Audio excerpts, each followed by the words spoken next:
Hello, everybody. Thank you so much to Team Matheson for joining us today. It's a pleasure to have you here.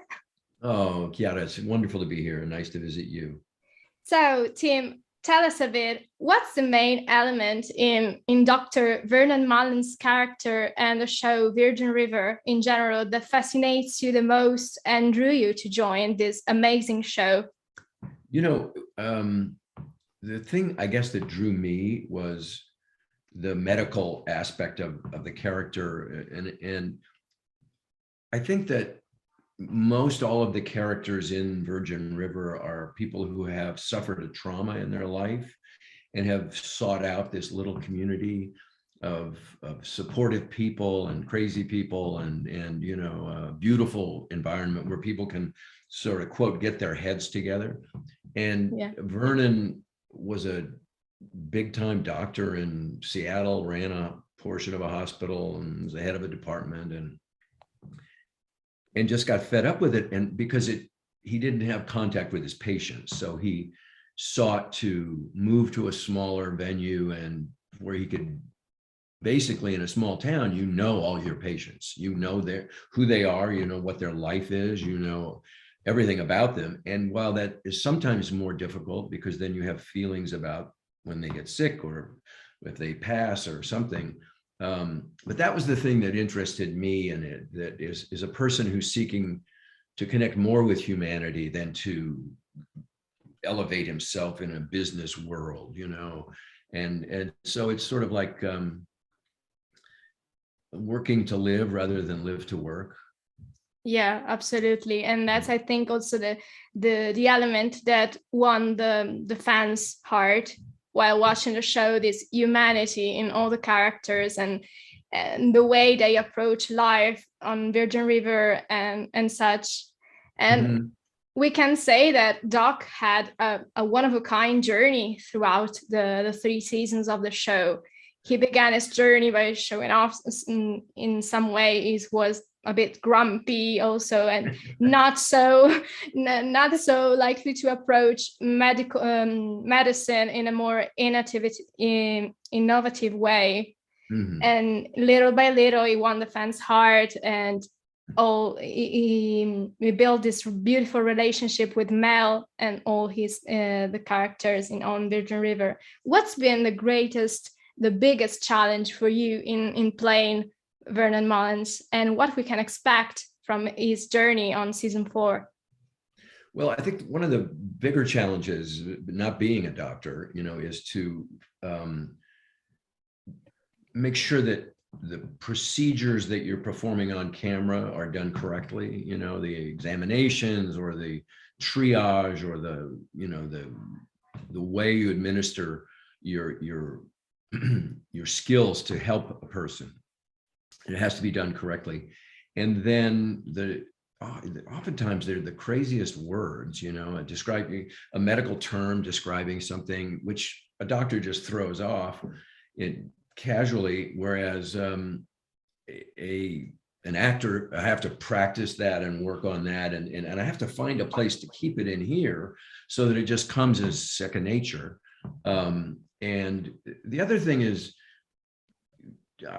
you know, at first I would tend to over dramatize the doctor's involvement, but doctors are very cool. You know, I mean, they've seen this 100 times, generally speaking, and it's like a captain of a ship. If you panic, everybody's panicking. So the deal is, don't panic. Just, you know, even if you don't know what you're doing, you're the person in charge here. You're the trained person to handle this situation. So handle it and convey to the patient that they're in good hands. It's going to be okay.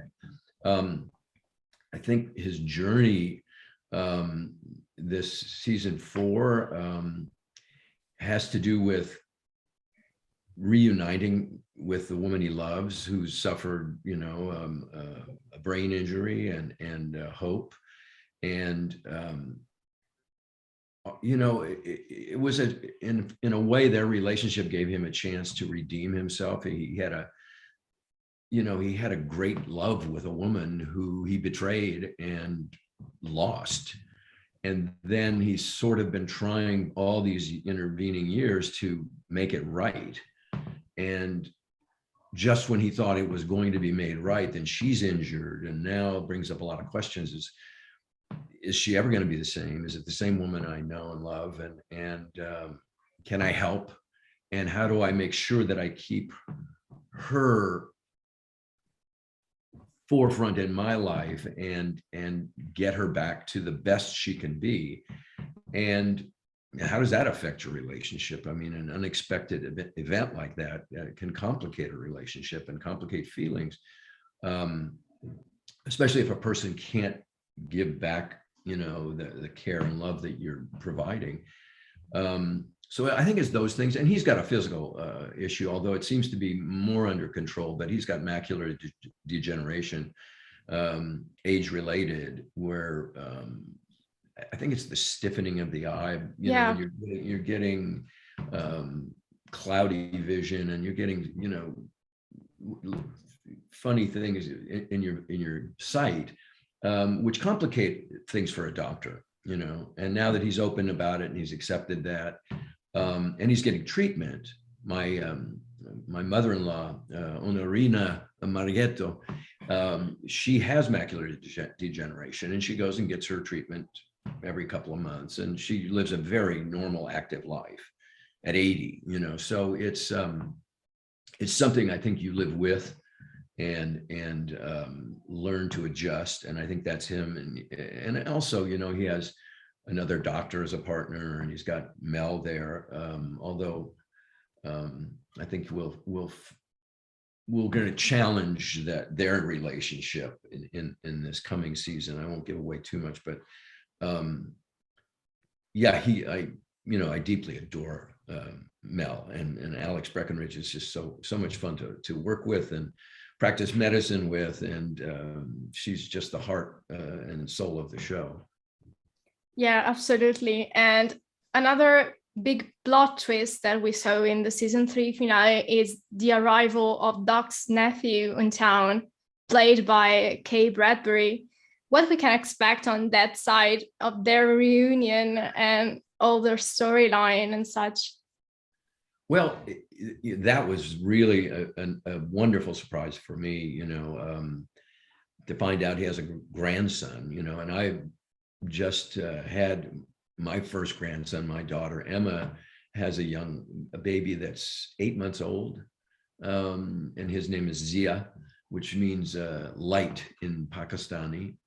And so I think for Doc, it's a chance to connect with his offspring and a son he never knew he had, and all those things, and to just to make a connection, and also I think he had a relationship that went bad. I mean, why did this woman never tell him she was pregnant, and why did she run in, and she didn't want to interfere with his medical school? But it's like, I think those are things you want to discuss more so than, just unilaterally act on that. So I think there's a lot of complications like that, and getting to know my grandson, I think it just reawakens a whole part of your life. And to see, like who he is, who was his father and mother, and and grandmother, who and who we lost. And so it's just a whole new chapter, and whole opening. Yeah, I think there are very much many surprises for fans to to look forward to. Absolutely. And how is it like for you to work with Kai Bradford, who plays Doc's grandson? Oh, he's wonderful. He's a fine young actor, and there's a lot of twists and turns in their relationship and challenges, and so I think, and that's what keeps you young, that kind of thing. I mean, all of a sudden, here's a young man who's maybe in his early 20s, and it's a breath of air, a breath of fresh air and youth. And, it's similar in a way to the change that Mel brought into Doc's life when she came.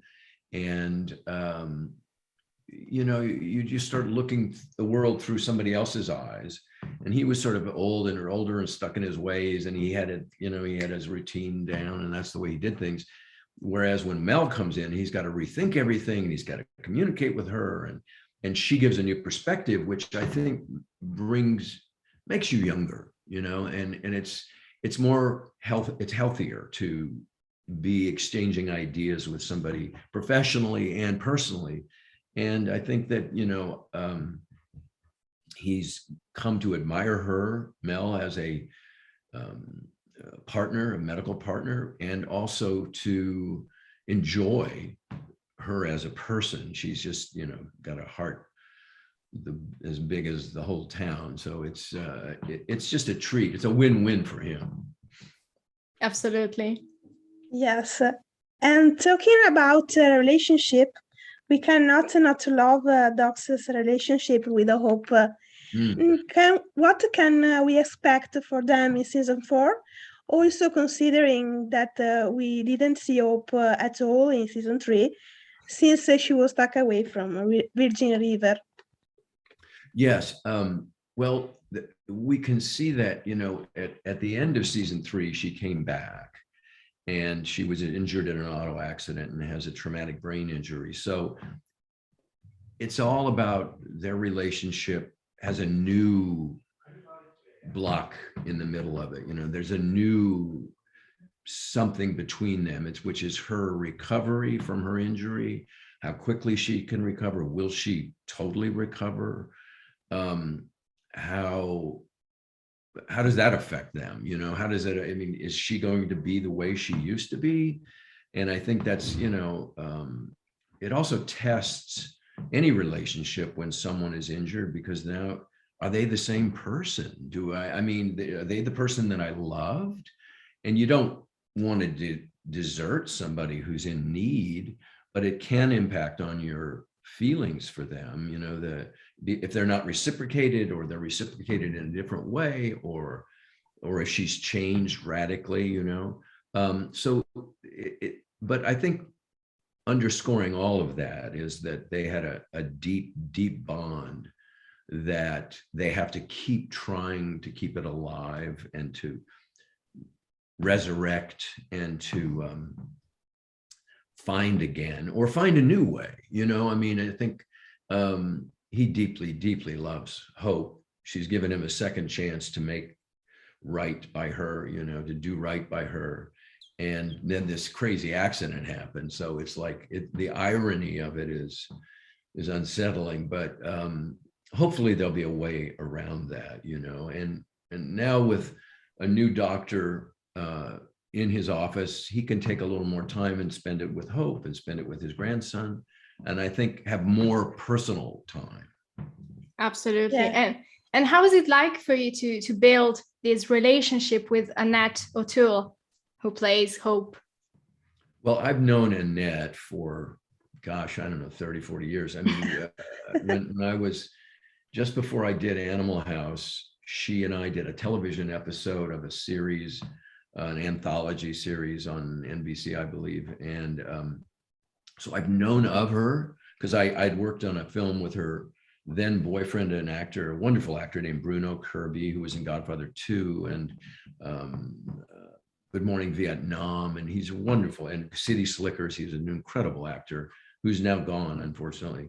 But so I've known Annette most of my adult life and revere her as an actress. And so it was a great treat for me and a surprise. I got to the airport to come to Vancouver for the first time when we were starting the show. And she runs up to me and says, I'm playing Hope. And it was like, oh my God, oh, this is fantastic. Because we, when you know somebody that long and you're friendly with them, friends, it's easier. I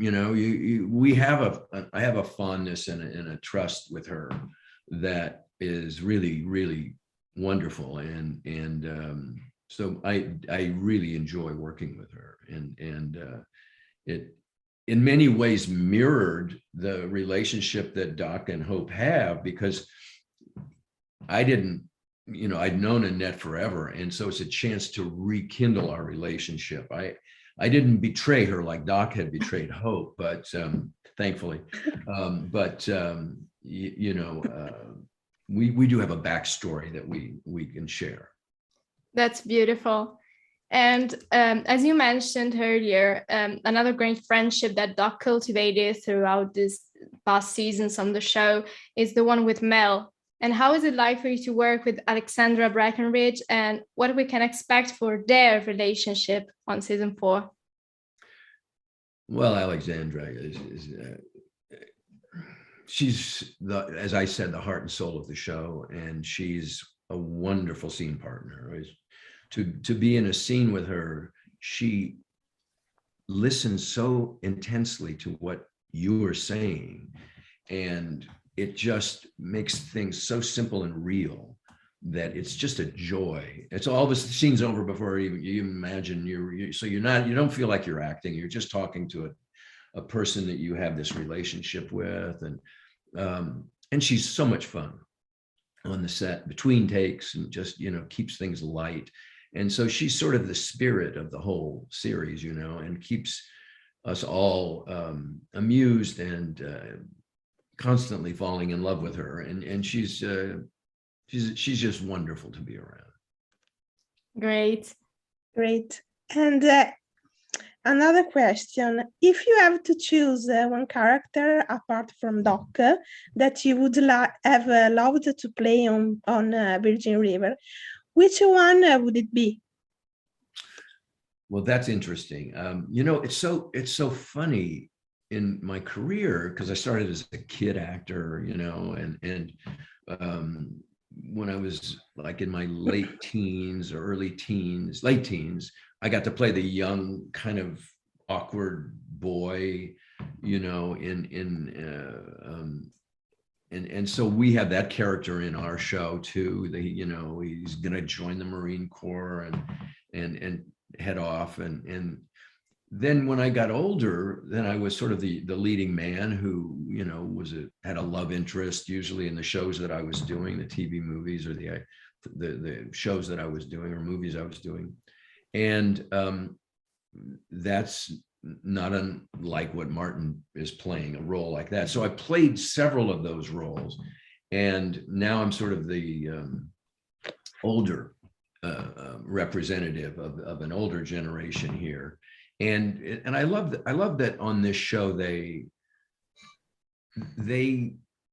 look into a relationship among a couple who are older, and what's that like? And so it's nice to see the differences in people's relationship as they age, and oftentimes we look away and they say, "Oh, they're old people, they don't hang, they don't." It's different now. I mean, but with us, it's great to explore that. But I think that of any characters, I've always had a good time and had fun playing the bad guy. So the characters that are most evil are sometimes the most fun, and the better the villain, the better the movie, or the better the show. And we've got a great villain on our show who runs the pot cultivation thing, and then he got into other drugs, and it's so, I mean, that character is, I find, fascinating, and I couldn't be happier playing Doc. I'm totally excited and thrilled and over the moon to go to work every day and play this character. Great. It's challenging for an actor to do the evil character in a show. Yeah. And it's good therapy too, because in life we always, I don't want to, I wouldn't go there. Don't let your mind go to the dark places, And when you are the bad guy, you find the humanity in the character, but you're still doing evil things. And yes, it's kind of good therapy, because you get to act on your worst impulses, and then you get them out, you get it over with, and boy, now I can go home and it can be nice again. Yeah. And I Yes. think that's also very refreshing for an actor to switch from good roles to evil roles. Yes, yes. I mean, when I was in the West Wing, when we first started the West Wing, and I was the John Hoynes, the vice president, who had sort of had a falling out with Martin Sheen's character, and who was the president. It was interesting because I'd see people on the street because it was overnight, the show was a success. So I mean, pretty soon you'd walk down the street, people going, oh my gosh, it's vice president, oh my God. And people would say, but you're so mean, you're such a villain. And I said, no, I'm not. And it was a surprise to me. I mean, I know that I was in conflict with them, but I never was the villain. I had a guy that had my own goals, and, I should have been president, not him. I mean, it was the way it was written, but it's always so fascinating to speak to viewers and fans and find out how it affects them and how they see the show. Absolutely. And that's all for us. Thank you so much, Tim, for joining us again. Thank you, Tim. We hope you had a great time with us. Oh, I did. Desiree and Chiara, thank you so much. It was really fun and Thank lovely. you. And at some point, maybe we can do it in Italian if I get my study done. And let's remind people that Virgin River season 4 is premiering next July 20 on Netflix. And we can't wait to see what's next for Doc and all the people on Virgin River. Please join us on Virgin River in season 4. We'd love you to be there and love to hear what you think. Thank you again. Bye. Bye. Bye.